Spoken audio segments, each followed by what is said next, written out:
خانقاہ ربانیہ نقشبندیہ روحانی معالج پیر مفتی احسن محمود نقشبندی صاحب صلی اللہ علیہ وسلم کی بعثت کا چوتھا مقصد والحکمہ، اور میں حضور کو حکمت دے کے بھیجی گئی. حکمت سے بڑا وہ حکمت نہیں ہے جو باتیں کرتے ہیں اور یار حکمت میں کچھ سیدھے سے کام کرنا چاہیے. حکمت سے کام کرو. جیسے میں مثال دیتا ہوں، مولانا نیاز سلامت اللہ علیہ نے ایک آدمی کو کے سامنے حدیث بیان کی، وَإِذَا رَأَىٰ مِنكُم مُنكَرًا فَلْيُغَيِّرْهُ بِيَدِهِ. جب تم کوئی غلط کام ہو تو دیکھو تو فرماتا ہے میرے ہاتھ سے بدلو، ہاتھ سے بدلو. فَإِن لَّمْ يَسْتَطِعْ فَبِلِسَانِهِ. ہاتھ سے بدلنے کی طاقت ہے تو زبان سے، نہیں تو دل میں برا سمجھو یہ مان کر سب سے آگے چل جائے. ایک آدمی کے یہاں کسی دربار پر ایک آدمی سجدے میں پڑا ہوا اور نے مارا انہیں دھرم ہے تو وہ اس سے زیادہ طاقتور تھا. انہیں پکڑا کی چیزیں تو دے دیا طاقت بھی کے اس کی چندی جو گرہن کی شیخ ایسے لوگوں کو مانتے ہیں. جب اس کی روڑ رہنے تو وہ حضرت یہ بھادو بھی کیڑا ہو گیا، فلانا بھی کیڑا ہو گیا، آئے مار گیا، کیسی کسان نے بیان کی. اب میں نے سجدے میں پڑے ہوئے اللہ کے نام کیا کہ سجدے میں پڑا تھا، اس کو جاتے مارا تو میرے پٹکار نے کاٹ کے رکھ دیے. انہوں نے فرمایا کہ یہ جو تم نے سنا ہے اس کے اندر حکمت کا بھی پہلو تھا نا، وہ تو بھول گیا. وہ کیا تھا؟ انہوں نے فرمایا طریقہ کار یہ کہا تم جاتے جو سجدے پڑا تھا ہاتھ کا ہوا رہا مطلب دنیا کی ہاتھ سے مارنے کا حکم نہیں ہے، روکنے کا حکم ہے. تو مارنا شروع ہو گیا. روکنا کیسے تھا؟ تو جا کے ہاتھ میرے کمر میں میرے کو یہ بات خوش کیا میرے بھائی کو مسیح ہاتھ بھیجتا ہاتھ بھیجتا ہاتھ بھیجو تو پڑتا ہوں مجھے ٹھیک. تو پھر زبان لگنے میرے بھائی تو اتنی بے چینی سے یہ نہ کہتے کہ اللہ کے گھر جا کے سجدے پڑے دوسروں کو شرک کر رہے ہو، یہ باتیں نہیں کرتے تھی. اور یہ کہتے بھائی کیا مسئلہ ہے، ہم تو بڑا بے چین دیکھ رہا ہوں، بڑا تکلیف میں دیکھ رہا ہوں، مجھے کیا مسئلہ ہے. پھر وہ آپ کو گئے بھائی مسئلہ یہ ہے میرے گھر میں آٹا نہیں ہے، یہ نہیں ہے، وہ نہیں ہے. تو گپ شپ لگائے مانوس کرے، جب گپ شپ ہو جائے اس کو میں جائے چیک کرائے. پھر اس کو بولو بھائی یہ خود محتاج ہے جس کا کہ شروع مجھے بھی بتا یہ خود یہ داتا نہیں ہے، داتا تو ہے، یہ کوئی دینے والا نہیں ہے، یہ خود محتاج ہے.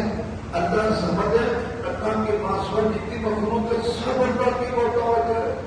ہاں تم اس کا بھی چونکہ بڑے ہو تو یہ طریقہ تھا، یہ حکمت سے کام کروں تو میں موقع مانتا بھی تیرا منہ سنا کے بیچ دیا غلط کام کیا. کوئی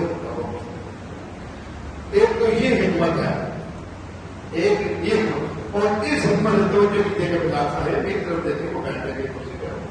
اس حکمت سے مراد حضور کی سنت ہے.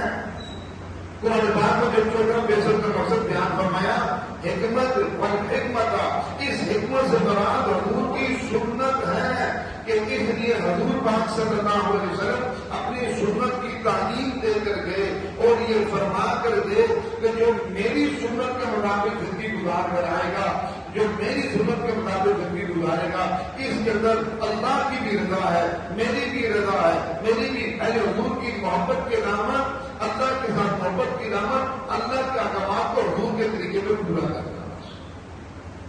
اب دیکھیے حکمت ہمیں دی سنت کی حضور کی.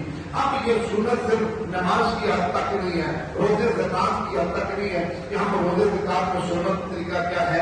زکات کے اندر یہ صبح سے لے کے شام تک خوشی کے پہلو میں، غم کے پہلو میں، صبح اٹھنے کے بعد اٹھنے کے بعد سے لے کر سونے تک یہ ساری زندگی کی جتنے بھی امور ہیں ہر ایک کے اندر پاک پیغمبر صلی اللہ علیہ وسلم کی سنت کو پہچاننا اور اس کے مطابق زندگی گزارنا، یہ حضور کی بیسک کا مقصد تھا جو آج ہم بھول گئے. لیکن ہم نے سنت کو نہ پہچانا، نہ پورا کرنے کی کوشش کی، خلافات کو پہچانا، بدعات کو پہچانا، رسومات کو پہچانا اور اس کے مطابق زندگی گزارا اور خوش ہو رہے ہیں. مزہ دیکھو کہ رسومات کے اندر، بدعات کے اندر مزہ ہے، سنت کے اندر مشکلات ہیں.